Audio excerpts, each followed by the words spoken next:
Now we're starting section 8.3 where we'll be talking about the confidence interval for the mean. Suppose a farmer wants to estimate the mean weight in grams of all tomatoes grown on his farm. To do so, he will select a random sample of 4 tomatoes, calculate the mean weight in grams, and use the sample mean x bar to create a 99 confidence interval for the population mean mu. In other words, we want to estimate that population mean using the confidence interval.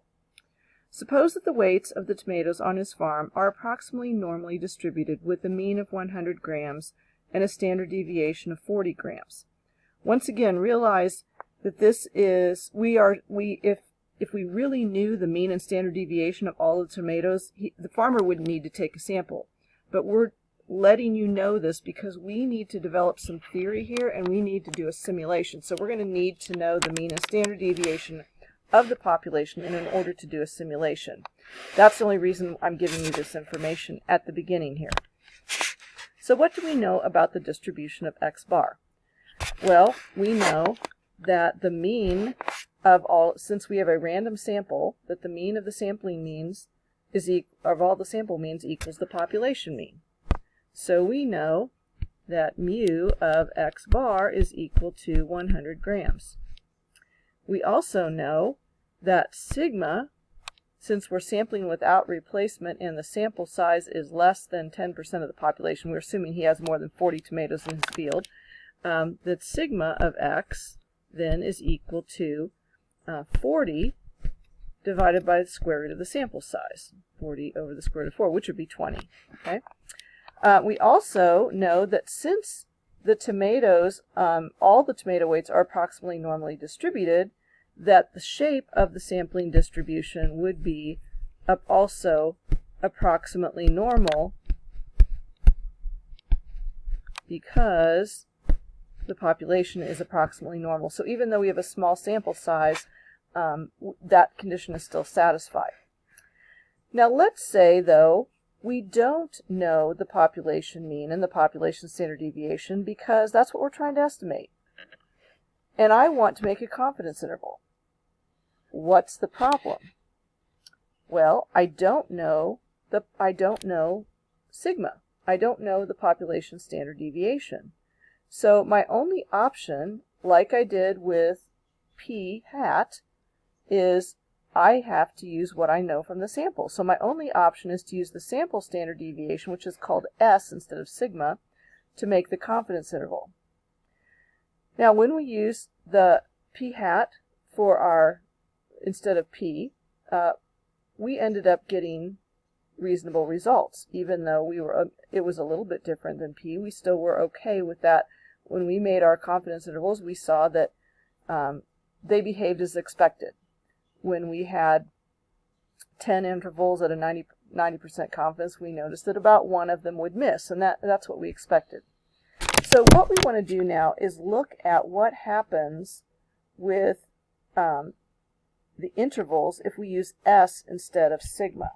So to do that, we're going to go to an applet. So if you want to do this, if you're watching this on your, on a video, you may want to go ahead and put this address in your own computer and kind of play around with it yourself some. Okay, so I want to do simulate some confidence intervals here, but I want to use confidence interval for means, and I'm going to use this based on a normal population using sigma to start out with. So let's just use the things we know about our hypothetical population. So we know that the mean of our hypothetical population of tomatoes is 100 grams, and the sigma, or the standard deviation, is 40. And we're going to do sample sizes of size 4. And let's do 100 intervals. Okay, and we would expect, if we do 100 intervals at a 95%, and actually I think I wanted to do 99% confident. Let's do 99% confident. At a confidence level of 99%. And the reason I picked 99% is because that's what the problem said at the beginning that we're going to use. So I would expect about 99% of my intervals to contain the true population proportion. And in fact, I got all 100% this time. So let's do another. Let's do another sample of 100. Okay, so man, I'm getting a lot. I haven't got, okay, here's 2 misses now on this, in this group of 100. So keep sampling. There's one miss. Okay, so if we do this a few times, we see most of the time we're getting about 0 or 1 miss, or maybe 2, in our samples. So right now I'm at 99, having done 1,300 samples, I'm at 99.4%. So basically this is behaving like we expect. Now I'm down to 99.2% with my running total of 1,800 samples. Okay, so it's behaving as we expect. All right, so this is an individual sample of size 4, and then these are the sample means here. Now let's change it to using Z, our normal model, with S instead of, and I need to reset this. So everything's the same, only I'm going to be using S instead of sigma. So this is going to hypothetically take, or a sample, or simulate taking a sample of size 4, but instead of using 40 to make the confidence interval, we use whatever the sample standard deviation of the particular sample is. So let's do 100 samples. Okay, so notice here the standard deviation is 44 for this particular one. Right now, I've got a 96% hit rate, which is would not be too unusual for a 99% confidence interval. So let's do some more. Okay, now I'm down to 95, 95, 95. Notice that I'm getting a lot more red lines, excuse me, in each group of 99. So I would expect only about 1 or maybe 2 of the samples in a group of 99 to miss the true population mean. But I'm getting, in this one, I had 1, 2, 3, 4, 5, 6, 7, 8, 9.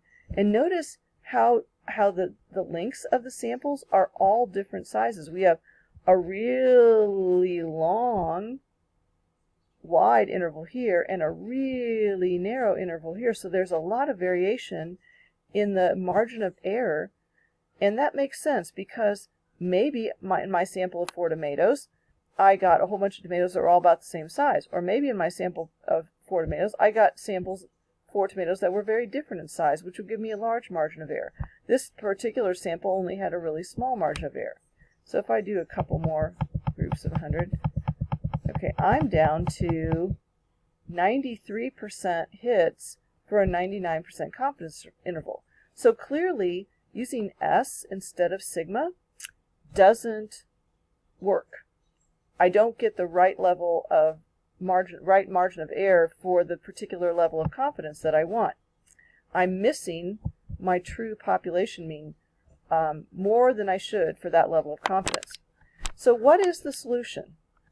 Well, there is another distribution that is called the T model, or the T, let's see here, with T, okay? So we're actually really technically not using the normal distribution. We're using what's called the T distribution, but this is how this particular applet does, is it changes it right here. So let's reset, and let's do some samples. And once again, this is a 99% confidence level, so I'm expecting to get about 99% of my intervals containing the true population proportion.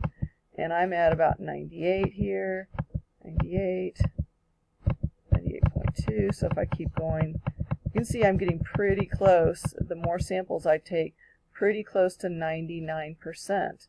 So this model seems to work a lot better. So what is this mysterious T model?